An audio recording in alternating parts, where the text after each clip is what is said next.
আজ আমাদের হাওড়ার হালচালের মুখোমুখি ভারতীয় নৌবাহিনীর প্রাক্তন অফিসার এবং আন্তর্জাতিক ভূ রাজনীতি বিশেষজ্ঞ বরুণ কুমার বারিকদার। তা বরুণবাবুর অভিজ্ঞতা ঝুলি অত্যন্ত সমৃদ্ধ এবং সেটা হাওড়ার হালচালের দর্শকদের সঙ্গে তিনি নিয়মিত ভাগ করে নেন, তার জন্য আমরা কৃতজ্ঞ তার প্রতি। বরুণবাবু, আজকে আমরা আপনার সঙ্গে আলোচনা করব এই বিষয় নিয়ে যে যুদ্ধ তো থামছে না, মোটামুটি একটা শান্তি চুক্তির দিকে এগোনো হচ্ছিল, বসেও ছিল আমেরিকা, ইরান, ইসরায়েল যদিও পুরোপুরি বিরোধী ছিল এই চুক্তির। তা যাই হোক, মোটামুটি একটু শান্তির দিকে এগোবার সঙ্গে সঙ্গে আবার দেখা গেল যুদ্ধ লেগে গেল। ইরান আক্রমণ করলো আমেরিকার বেসগুলোতে, আমেরিকা হঠাৎ করে ইরানে আক্রমণ করে দিল। তাহলে কি যুদ্ধ কি আদৌ থামবে না? এ কি ইউক্রেনের রাশিয়া যুদ্ধের মতো বছরের বছর ধরে চলেই যাবে, আর তেলের দাম বেড়েই যাবে, আর সমস্ত দেশ সমস্যায় পড়বে? কী বলবেন? যখন আমেরিকা প্রথম ওখানকার একটা ইয়াং জেনারেশনকে খেপিয়েছিল, তারা যখন রাস্তায় নেমেছিল, রাস্তায় নেমে ভেবেছিল যে এদের সরকারটাকে চেঞ্জ করে দিতে পারবে, কিন্তু ওরা সে জায়গায় যেভাবে কাজ করলো, ইরান রাস্তায় হোক, মলে হোক, যেখানেই হোক, যেভাবে গুলি চালালো, প্রচুর লোককে মারলো, নিজেদের লোককে মারলো, নিজেদের কবজায় নিয়ে নিল, বিরোধীদের হাঁটিয়ে। ওদের ইসলামিক রেভলিউশনারি যে গার্ডটা আছে, ঠিক আছে, তারাও রাস্তায় নেমে পড়লো। এবার শেষ পর্যন্ত নিজের আয়ত্তে যখন নিয়ে নিল, এবারে আমেরিকা অ্যাটাক করা শুরু করলো, ইসরায়েল অ্যাটাক করা শুরু করলো।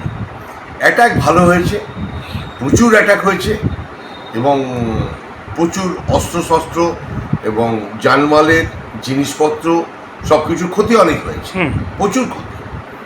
সেখান থেকে ও আবার ব্যাক করে দাঁড়াচ্ছে, এর মানে বুঝতে হবে, কারণ এদিকে আপনার এই জায়গায় শান্তি চুক্তি করার সময় যেই একটু নর্মাল হয়েছিল, আপনি দেখেছেন ওদিকে রাশিয়ার ইউক্রেনের যুদ্ধটা জোর লেগে গেল আবার। কি করলো, ও পুরো ন্যাটোকে, আমেরিকা এরকমভাবে ইনস্ট্রাকশন দিল যে এখন রাশিয়ার উপর লেগে যাবে। তো একদিকে শান্ত করলে আরেকদিকে লেগে যাচ্ছে।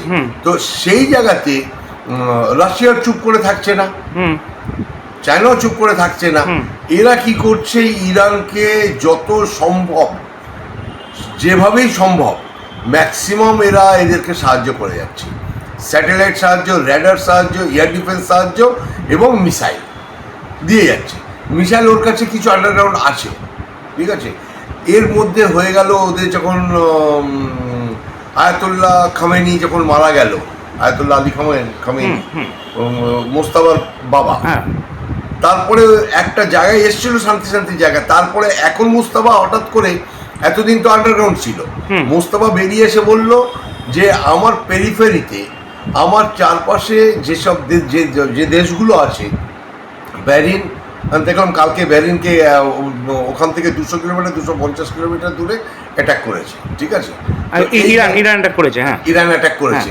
ব্যারিন, কাতার, ওমান, সৌদি আরবিয়া, ইউএই, এরা যারা আছে তার চারপাশে প্রত্যেকটা জায়গাতে আমেরিকার বেস আছে।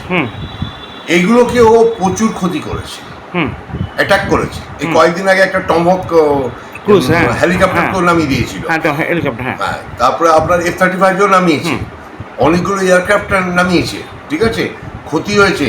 আমার একটা কোথাও না কোথাও মনে হচ্ছে যে কিছু সৈন্য ইরান ধরেছে, ইরান, আচ্ছা, যেটা কোথাও বাইরে আসছে না। আচ্ছা, না হলে আমেরিকা কেন চুক্তির জন্য কেন এত লেগে পড়ে রয়েছে যে না থামো থামো থামো থামো, ঠিক আছে। আবার থামার পরে আবার ইরান বলছে না আমি আর থামবো না, বা আমি আগে তোমাদের এই জায়গাগুলোকে মারবো, এখান থেকে আগে আমেরিকা চলে যাও। তার মানে ও তো অ্যাগ্রেসিভ মুডে চলে এলো এক জায়গায়, যেখানে এত মার খেয়েছে। মার খাওয়ার পরে তো সে ভাববে যে না চুপ করি। আরেকটা কারণ হচ্ছে হরমুজ প্রণালীকে বাদ দিয়ে, গল্ফ দিয়ে, ওমানের রাস্তা দিয়ে কিছু তেলের লাইন শুরু করছিল, যেটা ইউএই, সৌদি আরব এরা করছে, ঠিক আছে, যে আমরা ইরানকে বাদ দিয়ে দেবো। তো ইরানে প্রচুর তেল আছে, ঠিক আছে, এবং ইরান হয়তো পুরো ওয়ার্ল্ডের মধ্যে 20% তেল একাই সাপ্লাই করে।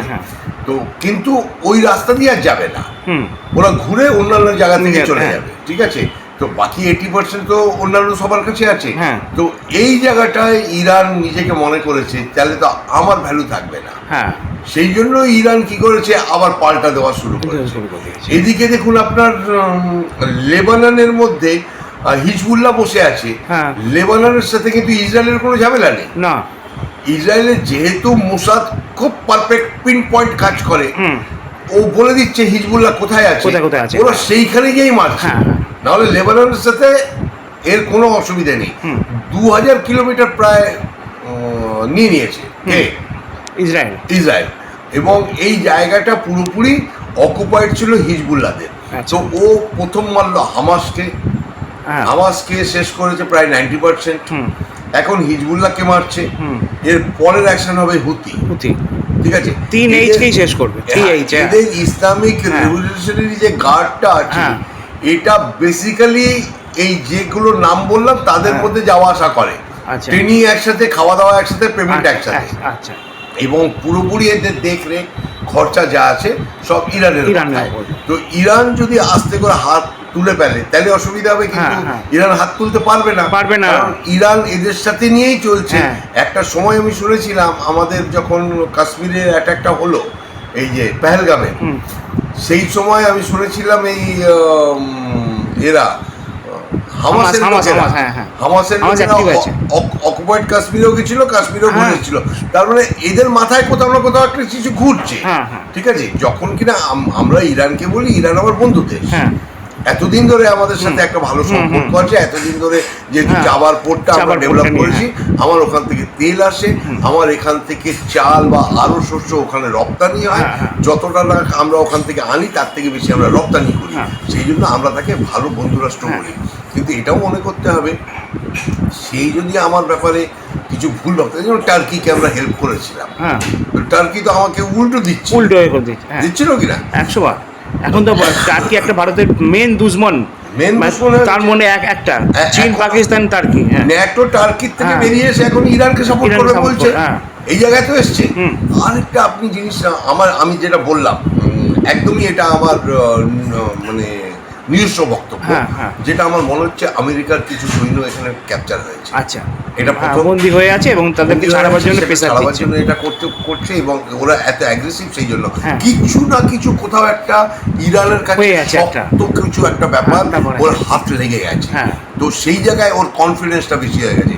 দ্বিতীয়, আমরা যেটা নিউক্লিয়ারে যেটা দেখতাম যে এত পার্সেন্টেজ চলে গেলে 80%, 85%, 90% এটা হয়ে গেলে নাকি সেটা নিউক্লিয়ারের প্রযোজ্য হয়ে যায়, তাই তো?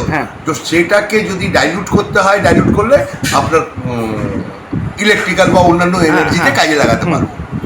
আমার মনে হচ্ছে এই জিনিসটাও কোথাও না কোথাও রেডি আছে এর কাছে, ইরানের কাছে। না হলে ইসরায়েল আর আমেরিকা এত ভয় বা পাবে কেন? সেই জন্য এত অ্যাটাক করুন কেন? ওরাও আবার বলছে, আজকে আনন্দবাজারের কথা আমি এখনো পড়িনি, একটু দেখছিলাম যে আমরা ছাই করে দেবো। তাহলে কোথাও একটা ভয়ের ব্যাপার আছে, যে জিনিসটা অতটা ডেপথ আমরাও সোশ্যাল মিডিয়া পড়ছি, খবরের কাগজ দেখছি, অন্যান্য জিনিস পড়ে যা জানছি, কিন্তু আমার একটা আইডিয়া হচ্ছে যে এরকম কিছু একটা হতে যাচ্ছে, এরকম কিছু একটা হবে। তাহলে আমরা নজর রাখবো পরবর্তী পরিস্থিতির দিকে। অনেক সমৃদ্ধ করছেন আমাদের প্রতিদিন এত কিছু আলোচনার মাধ্যমে এবং এত তথ্যমূলক আলোচনা, যেটা কোনো আমাদের মতো ইউটিউব চ্যানেল কেউ করে না এবং ফেসবুক চ্যানেল কেউ করে না। তা আপনার কাছে আমরা কৃতজ্ঞ। পরবর্তী দিনে আসবো এই যুদ্ধর বিষয়ে আরও কিছু জিনিস নিয়ে জানতে। অনেক ধন্যবাদ স্যার। হাওড়ার হালচালের পক্ষ থেকে আপনাকে শুভেচ্ছা রইল।